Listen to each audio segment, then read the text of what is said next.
What you are about to hear is neither fiction nor the script of a political thriller. It is reality unfolding before our eyes. The United States, a country used to dictating the rules, has suddenly found itself in the position of a beggar. Canada, a longtime partner that trusted neighbor to the north, is no longer smiling back. For the first time in decades, Ottawa has openly turned its back on Washington, cutting off vital supplies of oil, gas and electricity. More than 11 million barrels of Canadian oil have disappeared from U.S. ports in the past 3 weeks. Gasoline in California has reached $5.25 a gallon. Heating plants are shutting down in northern states. And the White House is silent. I mean, the things that he's doing is not trying to make America better. He's ruining our infrastructure, every department in our government. He's ruining, and he's right now destroying our economy. He's taken away all of our allies. We're a pariah in the world. What went wrong? Why did Canada, a country used to being considered quiet and compliant, suddenly strike at the most vulnerable points of the American economy? It all started with one decision: Donald Trump's tariff hit on the Canadian auto industry. Officially, defense of the American manufacturer. In fact, laying off 3,600 workers in Windsor, plant closures, mass protests, and Ottawa's sharp response. But much more than just customs duties followed. Canada started playing the long game, calmly, hard, and without warning. Now Washington is seriously discussing the possibility of an economic emergency. At the Congressional Energy Caucus, an alarming figure was announced: 71%. This is the current utilization rate of American refineries, which are accustomed to heavy Canadian oil. The shortage is already palpable, and the alternatives are more expensive and unstable. Meanwhile, China and India have signed 15-year oil and gas supply contracts with Canada. This isn't just an economic gesture, it's a reorientation of global energy flows. And the US is no longer a major player in this equation. And police in Italy are investigating possible arson after a fire destroyed more than a dozen Tesla vehicles. Elon Musk is calling the incident at a Rome dealership terrorism. This comes as Tesla has been the target of recent protests around the world. You think it's going to be limited to rising gasoline prices? You'd be wrong. The steel industry, agriculture, even the liquor trade are under attack. Ontario cancelled a $100 million contract with Starlink, and Canada's largest liquor distributor, the Lakebo, has completely refused to import U.S. liquor. U.S. losses are already more than $1 billion. And this is just the beginning. The Premier of Ontario bluntly stated, "We are prepared to cut off power to the United States, and we'll do it with a smile on our face." Teslas are being torched across the country. Dealerships shot up and set on fire. Spray paint to vandalize and make a statement. People in Southern California are getting notes on their Teslas, calling them complicit Nazis for owning electric cars. What's going on between two countries that have been inseparable in trade, diplomacy, and security for decades? Why is Trump calling this day Liberation Day and the stock market in New York losing 1,000 points overnight? Who is really winning this war? And more importantly, who will pay for it? This clip is not just a news review. It's a warning about how quickly a system in which everyone felt confident can collapse, and what happens when an ally turns into a rival. But they are not ruling out the possibility that this was arson. At the same time, as you just mentioned, there are groups that have been organizing ongoing and peaceful protests at Tesla dealerships around the world. These demonstrations targeting Elon Musk and his affiliation with the Trump administration. Italy's prime minister is said to be close friends with Musk, and there were reports that Teslas have been vandalized in her hometown in Italy. Diane. When President Donald Trump signed an executive order imposing new tariffs on imported cars and metal, he was probably counting on a short-term boost in support for domestic manufacturers. However, there were rumblings outside the White House doors that echoed from Ohio to Ontario. With the stroke of a pen, it set off a chain reaction whose consequences were far more widespread than even the most skeptical economists had anticipated. In Windsor, in southern Ontario, one of the largest auto assembly plants in the country shut down indefinitely, putting 3,600 people out of work. People who were used to steady paychecks and certainty about the future suddenly found themselves at the margins of history, not knowing how to pay their mortgages or explain to their children why the fridge was empty and it was winter outside. KTLA Samantha Cortese joins us live with more on the wave of vandalism in protest of Elon Musk and his role in Washington. Sam? Hi, Sharon, Micah. The ATF and FBI are collaborating with federal, state, and local law enforcement to investigate acts of domestic terrorism surrounding Teslas. The gesture was seen in Canada not as an economic maneuver, but as a direct slap in the face. Canada's economy minister, in an emergency address to the nation, emphasized, "We are not silent and we are not bowing our heads. We are not a bargaining chip." America must realize every aggression has a price. A retaliatory package of measures was signed the same day. Tariffs of 25% were imposed on American cars that do not meet USMCA standards, as well as on certain categories of consumer goods, including household appliances, food and building materials. At the same time, Canada deliberately left auto parts supplies untouched, knowing that the disruption of the production chain would hit not only the US, but also its own industrial sector.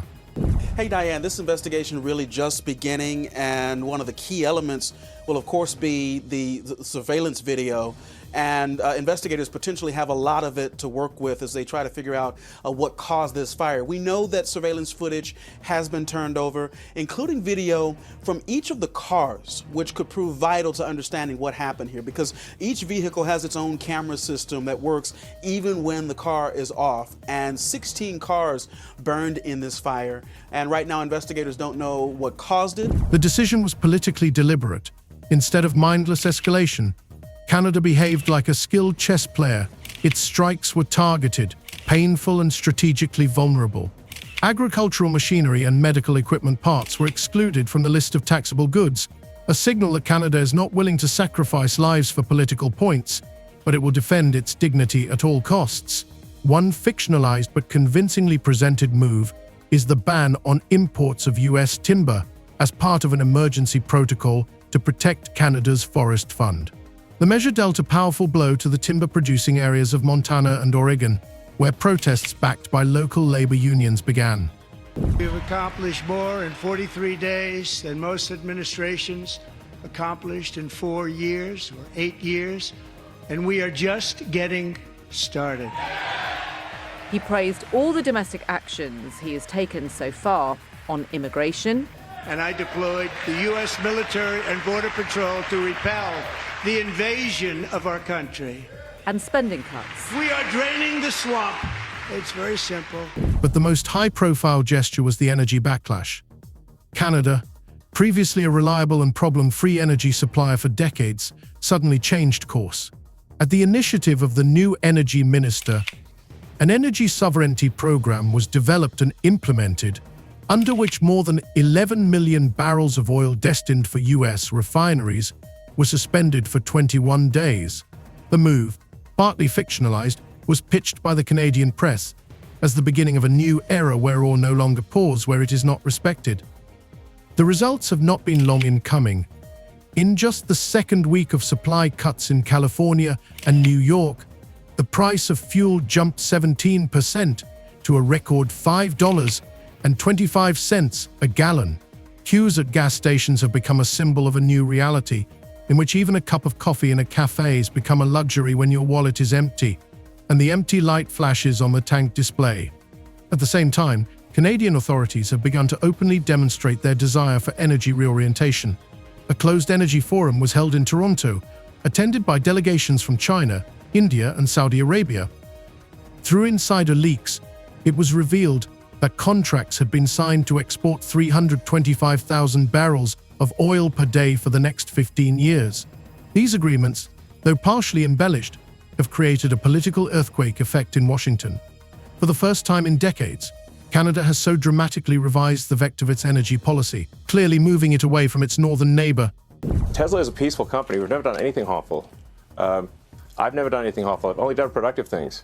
So I think we just have a deranged, there's some kind of mental illness thing going on here, because this doesn't make any sense.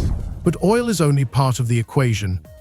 In parallel, the Canadian government has begun phasing out natural gas supplies, especially to northern US states like Michigan and Vermont. There, gas boilers have literally become a matter of life and death in the face of winter cold. Michigan's governor's administration has urgently requested $1.2 billion in aid from the federal government to offset rising heating prices and possible shutdowns. Meanwhile, the Canadian side recalled previous U.S. threats to shut down the Keystone XL pipeline as a warning that has now materialized in mirror format. Amidst all this, new details are emerging that emphasize how much the situation has escalated. Canadian activists have launched a campaign called Buy Canadian, urging citizens to boycott American goods. Sporting events across Canada have been accompanied by whistling for the American anthem, and videos of tattered flags and "We are not colonies" slogans have gone viral on social media. While some of these events are exaggerated, they serve as a stark marker of how deep public discontent runs. Canada, the largest supplier of steel to the U.S., slapping new tariffs on $20 billion worth of U.S. goods that are sold in Canada. And the 27 countries of the European Union imposing retaliatory tariffs on up to $28 billion worth of U.S. goods sold in Europe, including Harley-Davidson motorcycles and Kentucky bourbon.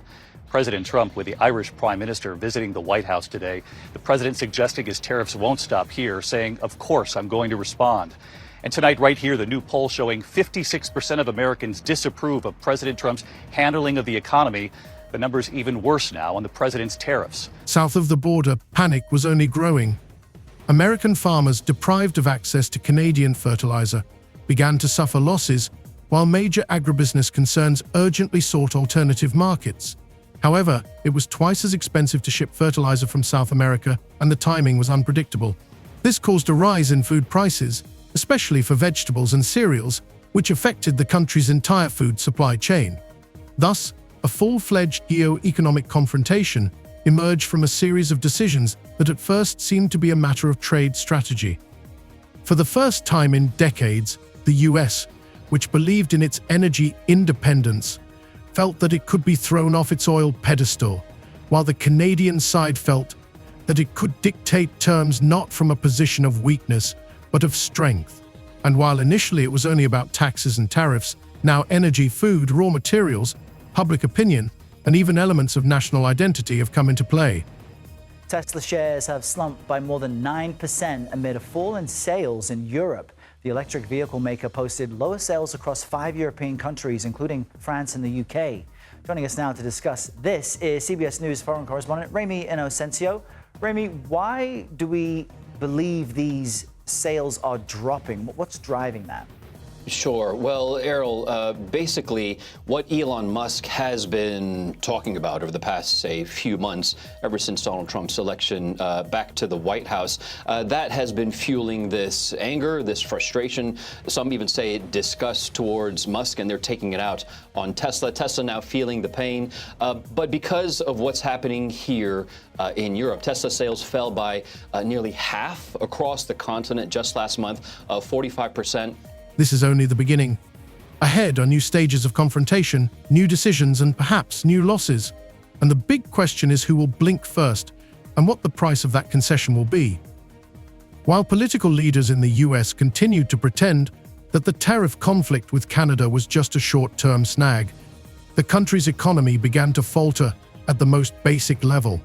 The first alarm bells went off in the suburbs of Detroit, where auto dealers recorded a sharp drop in new car deliveries. The price of a base model mid-size sedan jumped $2,800 in just 1 month. It wasn't a logistics failure or a shortage of semiconductors, but a direct response of the chain production system to new trade barriers.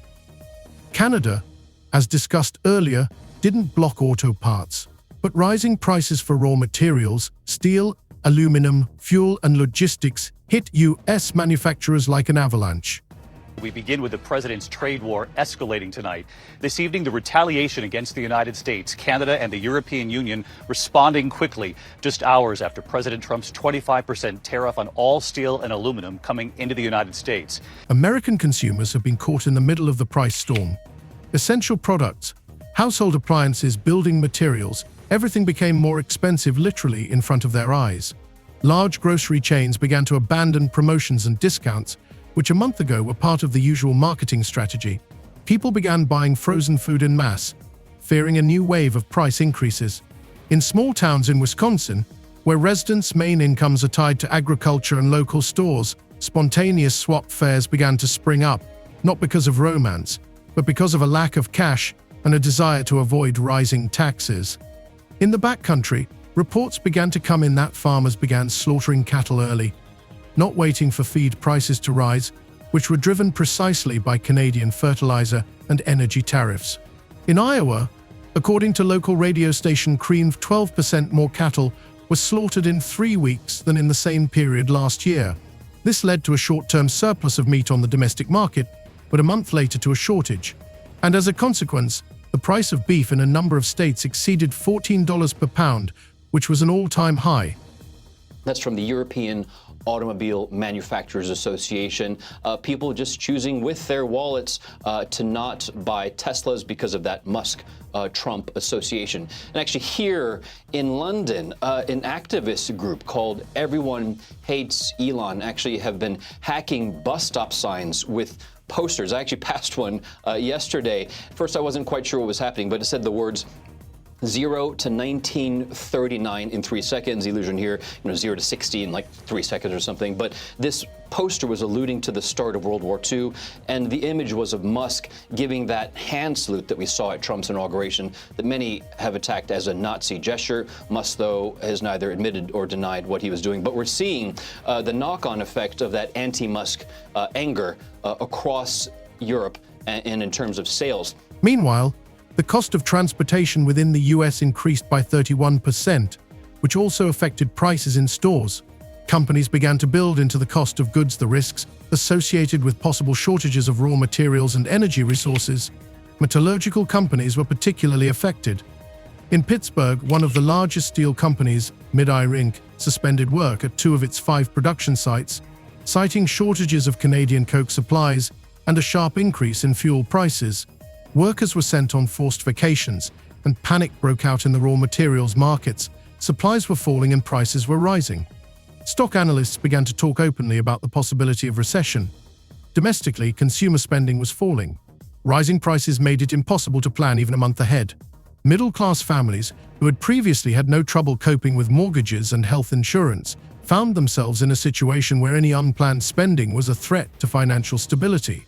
In Chicago, applications for heating subsidies have skyrocketed, even though temperatures have not yet reached winter lows.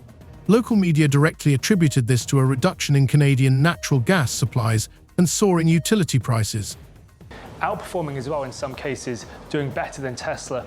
And you just have to think, how much more is this a sustained issue for Tesla going forward, given the fact that you have Elon Musk, who's been very forthright in his opinions, particularly weighing in on politics, particularly in Europe. We've just had the European elections, which Musk has been very focused on. But across the piece, when you look at the performance for Tesla in Europe, it's not just in small countries. There are a lot of countries where Tesla has been performing badly, including in Germany, in the UK, where it has been lagging, and Spain as well. At the same time, the myth of complete US energy independence began to crumble.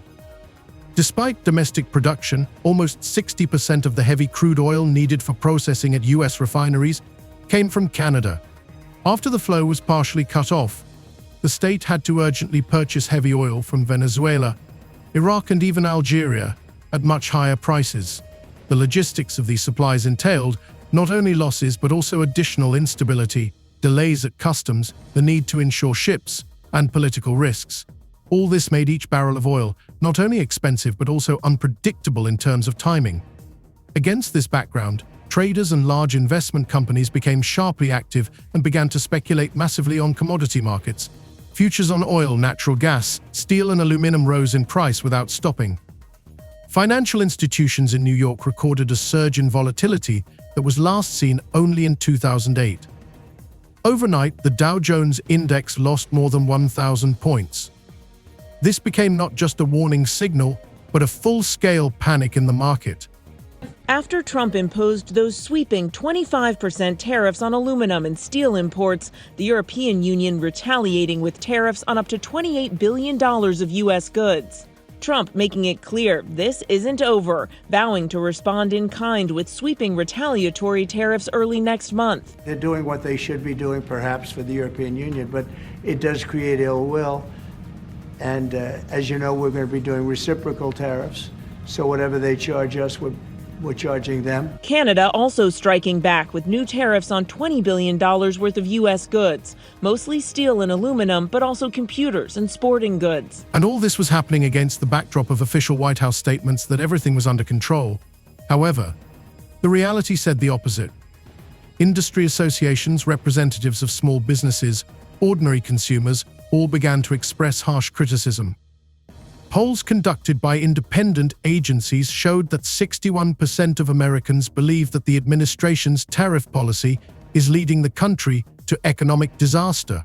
For the first time in many years, spontaneous meetings at the city council level began to take place, where businessmen demanded that the authorities revise trade policy. The domestic political situation was also heating up.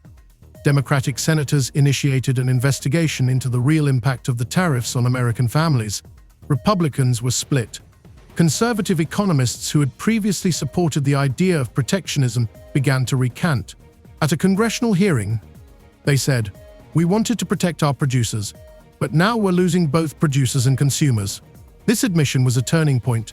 The rhetoric of temporary inconvenience for a greater purpose no longer worked.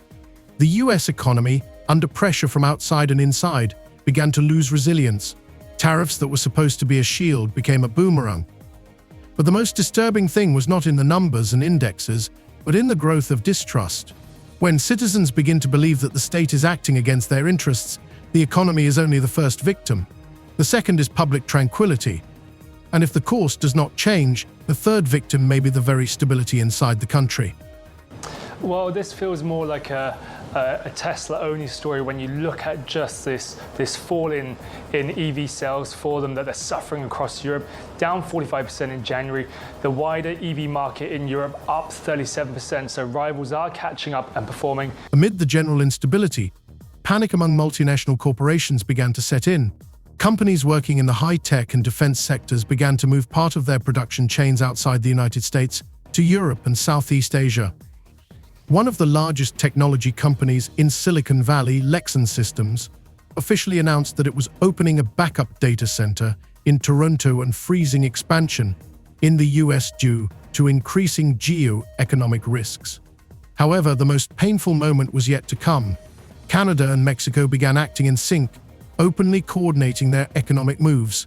At the Monterrey summit, the two countries' trade ministers signed a memorandum of priority trade between them, excluding the U.S. from most new energy and industrial contracts. It wasn't just a formality, it was a signal. America is no longer the center. For the first time in decades, the U.S.'s two closest neighbors held talks involving strategic resources, logistics, and joint industrial planning without Washington. The Mexican president gave a speech in which he said, "If we are put before a choice, we will choose those who do not play economic terror." This statement made the news and became a point of no return. In response, the US media began discussing the idea of a complete reorientation toward domestic production. But behind the scenes, industrialists quietly sighed. It would take years and hundreds of billions of dollars. And most importantly, it would not solve the problems with access to rare materials, transportation routes, and international cooperation. Thus, a full-scale geo-economic crisis was born out of a localized trade conflict between the two countries. The US found itself in an isolation created by its own hands. And now the main question is not how to get out of the situation, but which of the allies has not yet turned away. Because in economics, as in politics, loneliness is the most expensive commodity.